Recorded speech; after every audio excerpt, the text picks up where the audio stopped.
창세기 50장 15절로 21절.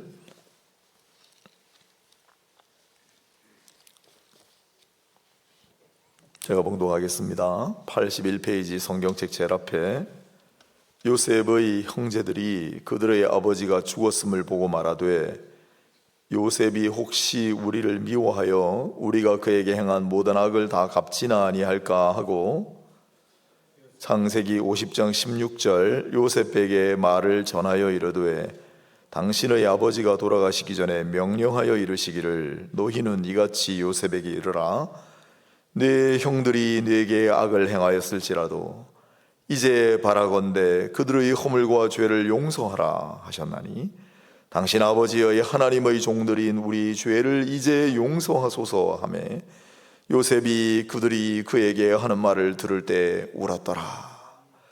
그의 형들이 또 친히 와서 요셉의 앞에 엎드려 이르되 우리는 당신의 종들이니이다. 요셉이 그들에게 이르되 두려워하지 마소서 내가 하나님을 대신하리이까. 당신들은 나를 해하려 하였으나 하나님은 그것을 선으로 바꾸사 오늘과 같이 많은 백성의 생명을 구원하게 하시려 하셨나니 당신들은 두려워하지 마소서 내가 당신들과 당신들의 자녀를 기르리이다 하고 그들을 간곡한 말로 위로하였더라. 아멘. 창세기 주제란 제목으로 말씀을 강론하겠습니다. 먼저 화면을 한번 보겠습니다. 네, 저기가 어딘고 하니 헤브론이라고 하는 곳, 이 산지를 내게 주소서. 갈렙과 관련이 있고 예루살렘보다 더 남쪽에 있는 도시입니다. 이 헤브론에 있는 막벨라 굴을 오늘날 조성해 놓은 건물입니다. 막벨라 굴 한 장 더 넘기겠습니다. 막벨라 굴 들어가는 입구에 히브리어로 뭐라고 써놨냐면 에덴으로 가는 관문. 에덴으로 가는 관문. 유대인들은 이 막벨라 굴에 아담과 하와의 매장지도 같이 있다고 믿었습니다. 아무튼 에덴으로 가는 관문, 에덴으로 가는 문 이렇게 적혀 있어요. 한 장 더 넘기겠습니다. 저 오른쪽에 까만 돌 위에 새겨진 글자가 시온 아브라함 아비누라는 단어입니다. 우리의 조상, 우리의 아비 아브라함의 시온이다. 묻힌 곳이다. 시온이란 말을 써놨습니다. 저 사람은 아브라함의 묘 앞에서 붙들고 기도하고 있는 유대인인지 이슬람인인지는 알 수 없습니다. 왜냐하면 이슬람의 성지이기도 하기 때문에. 저곳은 이스라엘 쪽에 속해 있는 지명이긴 한데 이곳을 지키는 군인들은 늘 목숨을 걸고 항상 언제든지 목숨을 내놓을 각오를 하고 지키고 있습니다. 무슬림들이 계속 오기 때문에. 여기도 한 장 넘기겠습니다. 똑같이 시온 야곱 아비누, 우리 조상 야곱의 시온이다. 야곱이 묻힌 곳이다. 저게 야곱이 묻힌 곳입니다. 우리는 갈 수 없잖아요. 저도 한번 가볼지 모르겠습니다. 사진으로 보면 되죠. 저렇게 돼 있어요. 철창이 있어서 가까이 가지도 못해요. 이렇게 보면 되죠. 어차피 저기 가도 이렇게 볼 건데. 한 장 더 넘길까요? 이 끝인가요? 네, 조금만 했군요. 자, 아무튼 야곱이 묻힌 곳이다. 그래서 야곱은 파란만장한 삶을 살고, 파란만장한 삶을 살고 마침내 요셉 때문에 애굽으로 들어오잖아요. 그리고 애굽의 통치자, 살아있는 신으로 추앙받던 파라오를 만납니다. 그리고 내 나그네 인생 130년이었습니다. 역사적인 장면이 앞에 나옵니다. 그런 다음에 17년을 더 살고 147세 마침내 파란만장한 인생을 마감합니다. 저기 묻혀 있습니다. 막벨라 굴에. 가나안 땅이기 때문에 요셉과 그의 형들 다 만났죠. 애굽에서 고센 땅에 살고 있었습니다. 그 요셉과 형제들이 전부 아버지의 이 관을 메고 다 가나안 땅으로 올라갔습니다. 헤브론에서 막벨라굴 아브라함 선조가 묻혀 있는 곳에 야곱을 다 안치하고 그리고 다시 애굽으로 내려왔습니다. 아버지가 죽었습니다. 야곱, 창세기의 실질적인 주인공, 네 족장 가운데 아브라함과 이삭과 야곱과 요셉인데 왜 이 야곱을 실질적인 주인공으로 보느냐 하면 25장에 태어나서 50장 죽을 때까지, 49장 죽을 때까지 거의 성경 창세기 절반의 야곱 이야기가 나옵니다. 물론 중간에 조금 안 나오는 부분도 있지만 파란만장한 인생을 살았던, 어쩌면 우리의 모습과 가장 닮아 있는 야곱, 그 야곱이 죽었습니다. 어차피 다 한 번은 죽습니다. 야곱이 죽고 이제 그 자식들만 남았습니다. 그리고 딱 벌어진 일이 15절입니다. 요셉의 형제들이 그들의 아버지가 죽었음을 보고 아버지 돌아가셨어요. 어떤 생각을 품었을까요? 혹시 요셉이 우리를 미워하여 우리가 그에게 행한 모든 악을 다 갚지는 않을까? 형들만의 생각이 아니라 그 당시 그리고 그 이후 모세의 시대 그 이후 다 통용되는 생각이 뭐냐면 눈에는 눈, 이에는 이예요. 내가 당한 대로 갚아준다. 이게 그냥 웬만한 사회에 보편적으로 적용되는 원칙이에요. 그러니 형들이 이런 생각을 하는 것이 전혀 이상하지 않다. 요셉이 우리가 자기에게 한 걸 다 복수하지 않을까? 갚지 않을까? 눈에는 눈, 이에는 이라고 그랬으니까 우리를 어디 먼 다른 나라로 노예로 팔아버려도 할 말이 없는 거예요. 죽이고자 구덩이에 던져버려도 할 말이 없는 거예요. 그런 두려움에 떨고 있었다. 이 눈에는 눈, 이에는 이는 나중에 율법에서도 형상화되어서 출애굽기 21장 24절에 그대로 나오고 레위기 24장에도 나오고 신명기 19장에도 나오고 모세오경 끝날 때까지 계속 됩니다. 그래서 오경을 전체적으로 이렇게 개관을 해보면 중요한 주제가 계속 반복된다는 것을 알게 됩니다. 눈에는 눈, 이에는 이. 요셉이 우리가 자기에게 했던 해코지 그거 다 갚지는 않을까 두려움에 떨고 있습니다. 왜냐하면 지금 요셉은 애굽의 총리고 이 형들은 아무것도 아니에요. 이제 그냥 말 한마디면 이 형들의 생명은 오간데 없이 사라질 수 있는 그런 상황입니다. 그럴 때 요셉이 뭐라고 답을 하느냐 하면 제일 마지막 구절입니다. 19절하고 21절 형들에게 뭐라고 합니까? 동생도 하나 포함되어 있지만 두려워하지 마소서, 두려워하지 마소서. 21절에도 두려워하지 마소서. 두려움에 떨고 있는 형들과 그리고 두려워하지 말라고 하는 요셉, 앞뒤가 그렇게 돼 있죠. 그러면 왜 두려워하지 않아도 되는가? 물론 19절에는 내가 하나님을 대신하리이까 이렇게 썼는데 내가 하나님을 대신하리이까, 요셉이 이 말을 알고 있었을지 참 궁금합니다만은, 왜냐하면 이 말 그대로 야곱이 했기 때문에. 야곱이 라헬이 막 자식이 없어가지고 괴로워하니까 내가 하나님을 대신 할 수 있겠느냐, 내가 어떻게 아이를 내가 마음대로 낳고 말고를 어떻게 내가 하냐, 똑같은 말을 한 적이 있습니다. 야곱이. 내가 하나님을 대신할 수 있겠는가? 우리도 마찬가지예요. 우리가 하나님을 대신할 수 있겠습니까? 그러니 맡기고 주님을 신뢰하며 두려워하지 말아야죠. 근심하지 말아야죠. 자, 아무튼 왜 두려워하지 말라고 요셉이 이야기하는가? 내막을 한번 들여다보겠습니다. 16절입니다. 요셉에게 말을 전하여 이르되 당신의 아버지가 돌아가시기 전에 명령하여 이르시기를 너희는 이같이 요셉에게 이르라. 무슨 말이냐면 형들에게 야곱이 죽으면서 유언을 남겼다는 거예요. 무슨 유언을 남겼냐면 요셉에게 가서 아버지의 명이니 아버지의 유언이니 꼭 들어달라고 이야기를 전하라. 그게 뭐냐면 너희 형들이 내게 악을 행하였을지라도 이제 바라건대 그들의 허물과 죄를 용서하라는 유언이었습니다.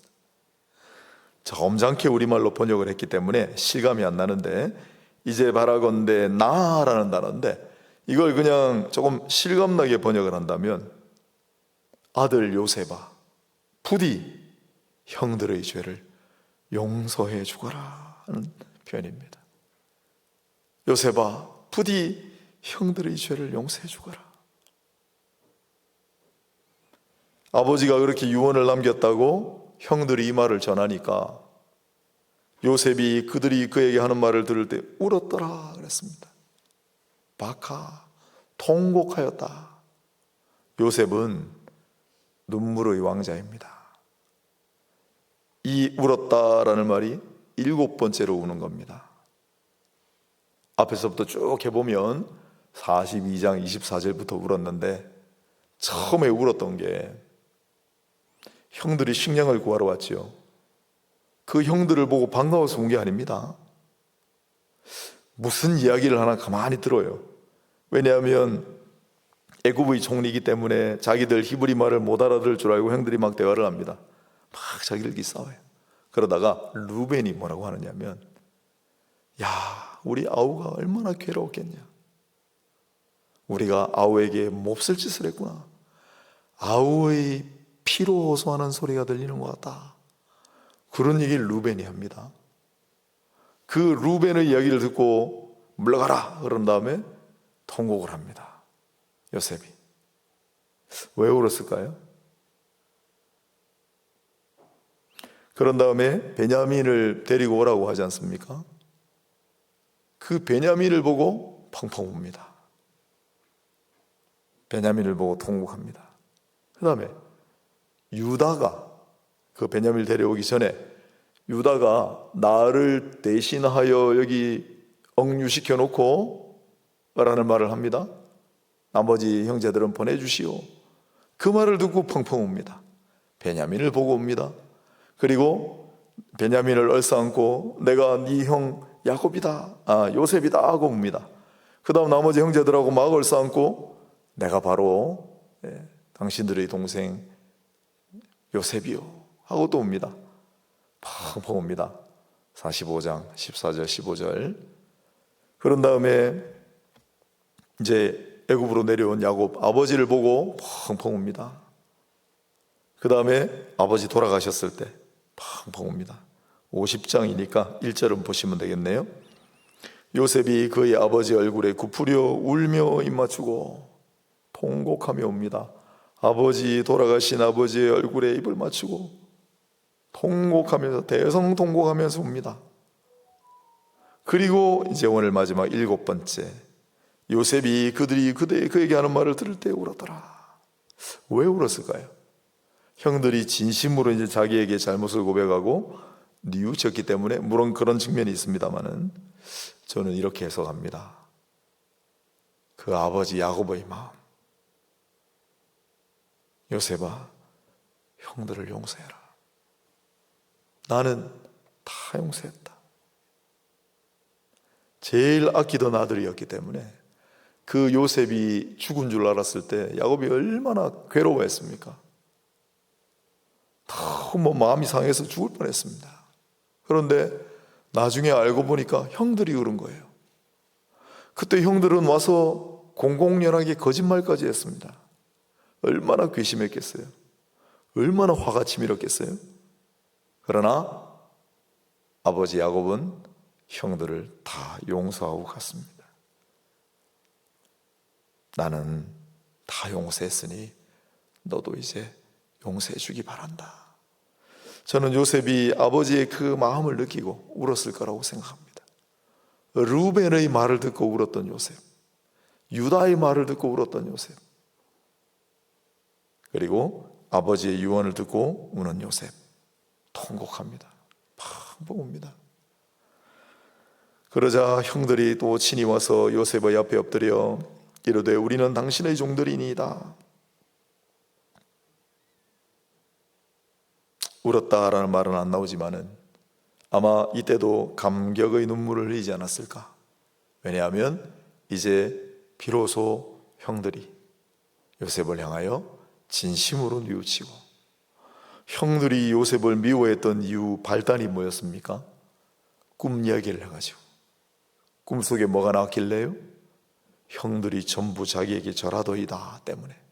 그런데 그 꿈이 그대로 이루어지는 장면이고, 그것 때문에 그토록 시기하고 질투하고 미워하고 증오했던 형들이 이제 진심으로 요셉 앞에 머리를 숙이고 엎드리며 우리는 당신의 종들이니다 라는 장면이에요. 그래서 요셉이 용서합니다. 용서. 이 용서라고 하는 말은 나사라는 말인데, 이게 그냥 움직이다라는 말이에요. 어디로 이주하다라는 말이에요. 그래서 우리의 죄악을 아사셀 염소에 옮겨가지고 염소를 떠나보낸다 할 때도 똑같이 쓰는 말이에요. 용서. 그 다음에 19절에 요셉이 그들에게 이르되 두려워하지 마소서, 내가 하나님을 대신하리이까. 내가 하나님을 대신하리이까. 타하트 엘로힘하니, 야곱이 썼던 말, 요셉이 썼던 말. 그것이 바로 20절로 표현이 되어 있습니다. 요셉의 말입니다. 당신들은 나를 해하려 하였으나 하나님은 그것을 선으로 바꾸셨다. 가장 중요한 말이죠. 사람들이 어찌 하나님을 대신할 수 있겠습니까? 사람들이 하는 것 같이 보이지만은 하나님 하시는 겁니다. 45장 8절에 이미 한번 나왔죠. 45장 8절에 요셉이 이렇게 얘기합니다. 하나님이 7절부터 읽으면, 하나님이 큰 구원으로 당신들의 생명을 보존하고 당신들의 후손을 세상에 두시려고 나를 당신들보다 먼저 보내셨나니, 그런즉 나를 이리로 보낸 이는 당신들이 아니요 하나님이시라. 형들이 요셉을 애굽으로 팔아먹어서 보낸 걸로 생각을 하지만은, 실상 그랬지만, 그러나 본질적으로는 나를 이리로 보내신 이는 하나님이시다 라고 요셉은 고백합니다. 또 50장, 당신들은 나를 해하려 하였으나, 당신들은 나의 생명을 노렸으나 하나님은 그것을 거꾸로 선으로 바꾸셨어. 나의 생명뿐만 아니라 많은 백성의 생명을 구원하십니다. 하나님의 절대주권. 하나님의 절대주권. 우리가 하나님을 대신할 수 있겠습니까? 하나님께서 주관하시고 바꾸셨습니다. 뿐만 아니라 하나님은 절대주권을 가지고 다스려 가시는데 그 방향점이 선이에요. 선. 당신들은 나를 생명을 노렸고 내 생명을 취하려고 하였지만 하나님은 내 생명을 구원하시고, 뿐만 아니라 나의 생명뿐만 아니라 많은 사람의 생명을 구원하시는 일에 이 일을 쓰셨습니다. 하나님의 절대주권은 하나님의 선을 향하여 있습니다. 우리가 너무나 잘 아는 구절, 로마서 8장 28절을 다시 한번 기억해 봅시다. 우리가 알거니와 하나님을 사랑하는 자고 그의 뜻대로 부르심을 입은 자들에게는 모든 것이 합력하여 선을 이루느니라. 하나님은 모든 것을 합력하여 결국은 선을 이루신다. 하나님의 절대주권과 하나님의 선을 굳세게 믿음으로 우리는 나가야 합니다. 그렇게 살아가야 합니다. 이 세상을 바라볼 것 같으면, 이 세상의 고통과 우리에게 상처 주는 사람들을 바라볼 것 같으면 견딜 수 없는 불안과 분노, 치밀어 오르는 슬픔과 절망으로 인해 살아갈 수가 없습니다. 하나님의 절대주권과 하나님의 선을 늘 믿으며 바라보며 살아가야죠. 21절을 보겠습니다. 당신들은 두려워하지 마소서, 내가 당신들과 당신들의 자녀를 기르리이다 하고 그들을 간곡한 말로 위로하였더라. 이 마지막 부분의 표현이 정말 멋집니다. 간곡한 말로 위로하였더라 라고 그냥 우리말로 번역을 했지만 원래 단어는 요셉이 말하였다, 그의 심장으로, 이렇게 되어 있습니다. 입으로 말한 것이 아니라 심장으로 말했다. 그의 입술로 말한 것이 아니라 가슴으로 말했다. 이렇게 되어 있습니다. 요셉이 가슴으로 말했다. 두려워하지 마세요. 내가 이제 형들 자식들 내가 다 돌볼게요. 걱정하지 마세요. 이게 마지막 부분입니다. 하나님은 창세기 이 기나긴 본문, 또 아브라함과 이삭과 야곱과 요셉의 이 파란만장한 일생들을 통해 우리에게 뭘 알려주시고자 하는 걸까요?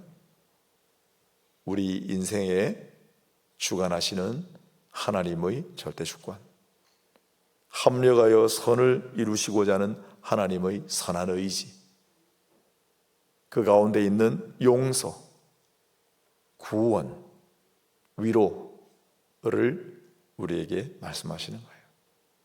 우리도 아브라함과 이삭과 야곱과 요셉과 같은 인생을 살아갑니다.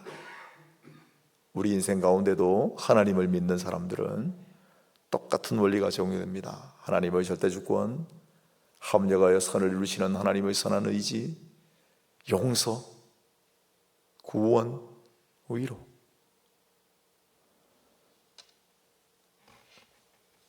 지난번에 대주제여라는 제목으로 주일날 설교를 했습니다. 제가 이걸 자주 이야기하는 이유는 사실은 이게 우리 신앙과 신학의 절대적인 기둥이기 때문에 그래요. 신앙이 무엇입니까? 기독교란 무엇입니까? 질문하면 결국 궁극의 답은 이것일 수밖에 없습니다. 제가 그때 정말 좀 암송하시라고 외우시라고 부탁드린 두 구절이 있었잖아요. 아마 또 틀림없이 잊어먹으셨을 거기 때문에 오늘 또 합니다. 외우실 때까지 합니다. 로마서 11장 36절 다 못 외우셨잖아요. 로마서 11장 36절은 이는 만물이 주에게서 나오고 주로 말미암고 주에게로 돌아갑니다. 그에게 영광이 세세히 있을지어다. 아멘. 누가 일평생 이 구절을 암송하며 살았다고요? 그거 봐요. 다 잊어먹으셨잖아요. 할렐루야. 감사합니다. 설교자로 살아갈 수 있도록 해주셔서 감사합니다. 존 칼빈, 종교개혁자, 우리 장로교회의 뿌리 존 칼빈, 종교개혁을 완성하면서 그가 일평생 붙들고 살았던 말씀, 만물이 주에게서 나오고 주로 말미암고 주에게로 돌아갑니다. 그에게 영광이 세세토록 있을지어다. 아멘. 존 칼빈은 자기의 신앙을 이렇게 고백했습니다. 저는 가련한 피조물에 불과합니다. 저는 항상 나의 실수로 인해 슬퍼합니다. 그래서 예수 그리스도를 통해 저에게 베풀어 주신 자비를 가슴에 고이 간직합니다. 늘 이루고 살았습니다. 그는 30세 때부터 고생을 많이 해가지고 일평생 편두통, 결핵, 담석, 치질, 치통, 걸어다니는 종합병원, 안 아픈 곳이 아픈 곳보다 더 적은, 그러면서도 4시간 이상 자지 않았습니다. 끊임없이 가르치고 글 쓰고 목회하고 최선을 다하다 살았어요. 많이 알려졌지만 극도로 경계하였습니다. 그리고 유언으로 내 무덤이고 책이고 뭐고 일절 남기지 말라 하고 하나님 품으로 갔습니다. 하나님의 절대 주권을 인식하고 그의 품 안에서만 안식을 누립니다 라고 고백하는 사람은 이와 같이 살아갑니다. 우리는 어떤 모습으로 살아가고 있습니까? 또한 디모데전서 1장 17절을 꼭 기억하시라고 몇 번이고 말씀을 드렸고, 설교 시간에 제가 예배 시간에 처음에 땡 하고 묵상 기도할 때 말씀을 한 번씩 하는데 그때마다 계속 되풀이해서 하는 말씀이 디모데전서 1장 17절이에요. 다 외우셨습니까? 감사합니다. 디모데전서 1장 17절 영원하신 왕 썩지 아니하고 보이지 아니하고 홀로 하나이신 하나님께 영광이 마찬가지로 영원토록 있을지어다. 디모데전서 1장 17절은 누가 일평생 붙들고 살았다고 했어요? 미국의 청교도 신학의 절정이라고 평가받는 조나단 에드워즈라는 사람이, 미국 사람이니까 이름을 외우시기는 어려울 거라고 이해합니다. 조나단 에드워즈라고 하는 사람, 왜냐하면 제가 이런 걸 강조하는 이유가, 이름은 기억 안 나셔도 청교도라는 말은 한번 마음에 새겨보시고, 청교도는 영국에서 이 종교개혁의 정신을 붙들고 우리 이렇게 살아가야지 했던 사람들, 그러나 박해가 심하니까 우리 신앙의 자유를 찾아 미국으로 건너간 사람들이 바로 청교도예요. 청교도가 생각했던 핵심 사상이 뭐냐? 하나님의 주권, 겸손, 하나님의 은혜, 절제, 예배, 기도, 이런 게 청교도 사상이에요. 그 청교도의 신학과 신앙이 참 감사하게도 우리 한국 교회로 고스란히 들어왔습니다. 한국 교회 초창기 선교사님들이, 스코틀랜드 선교사님들, 미국의 장로교회 선교사님들이 많았기 때문에 그들이 다 청교도의 후예였어요. 그래서 우리 한국 신앙, 한국 신학의 뿌리 가운데 하나는 방금 말씀드린 종교개혁 그 사상과 함께 청교도의 신학과 신앙이 있습니다. 그 청교도 신앙의 태두가 바로 조나단 에드워즈고, 그 사람이 일평생 붙들고 살았던 말씀이 영원하신 왕, 썩지 아니하고 보이지 아니하고 홀로 하나이신 주님께 모든 것이 다 돌려지길 바랍니다 라는 구절입니다. 조나단 에드워즈는 또 이렇게 썼습니다. 나는 첫 회개 때와 달리 전에 알았던 것과는 또 다른 하나님의 주권을 느꼈습니다. 조나단 에드워즈가 처음 하나님 만나고 신앙생활을 시작할 때가 있어요. 그는 6살 때부터 성경 원어를 줄줄 읽고 정말 천재였습니다. 그러나 중간에 방황합니다. 젊을 때 방황합니다. 그래, 나는 우리 자녀들 조금 방황하는 거 나는 괜찮다고 생각해요. 조나단 에드워즈 같은 사람도 방황했는데 방황을 끝내고 하나님 앞으로 돌아오니까 더 단단한 사람이 됐어요. 그는 또 다른 하나님의 주권을 이 디모데전서 1장 17절을 통해 느꼈습니다.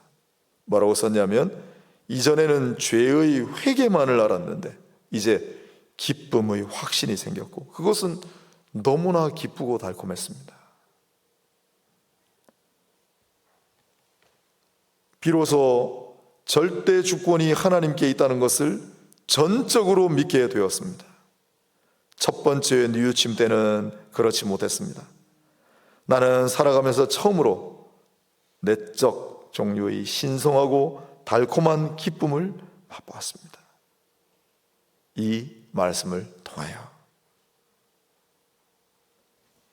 하나님의 절대 주권, 요셉의 고백입니다. 형님들이 나를 이곳으로 노예로 팔아버렸다고 근심하고 죄책감에 시달리지만 그러지 마십시오. 형들이 아니라 하나님께서 나를 먼저 보내신 것입니다. 형님들이 내 생명을 해하려고 하신 것 같지만, 그러나 실상은 하나님께서 그것을 선으로 바꾸셔서 많은 백성의 생명을 구원하시려고 나를 보내신 것입니다. 하나님의 절대 주권 사상입니다. 그리고 그 하나님의 절대 주권은 사랑하시는 자들을 향한 하나님의 선을 이루심에 있다. 우리를 향한 하나님의 선한 의지를 우리는 결코 의심해서도 안 되고 불신해서도 안 됩니다. 또한 그 과정에서 우리에게 용서를 베푸시고 우리에게 은혜를 허락하시고 우리를 자비로이 여기시고 우리를 구원하시며 우리를 위로하신다는 사실을 잊지 마십시오. 하나님의 절대 주권을 이와 같이 믿는 자들에게는 겸손과 담대함이라고 하는 선물이 주어집니다. 하나님은 절대적인 섭리와 경륜으로 합력하여 선을 이루어 가십니다. 그 믿음 안에 서 있을 때만 신자는 진정한 안식과 평안, 참된 회개와 달콤한 기쁨을 맛볼 수 있습니다. 이것이 창세기의 주제입니다. 늘 잊지 마시고 이 원리를 잘 마음에 새기시고 항상 두려움 없이 하나님의 구원을 바라며 기뻐하며 주님 안에서 진정한 안식과 평안을 누리며 겸손하고 담대하게 살아가시는 모두가 되시기를 주의 이름으로 축원합니다.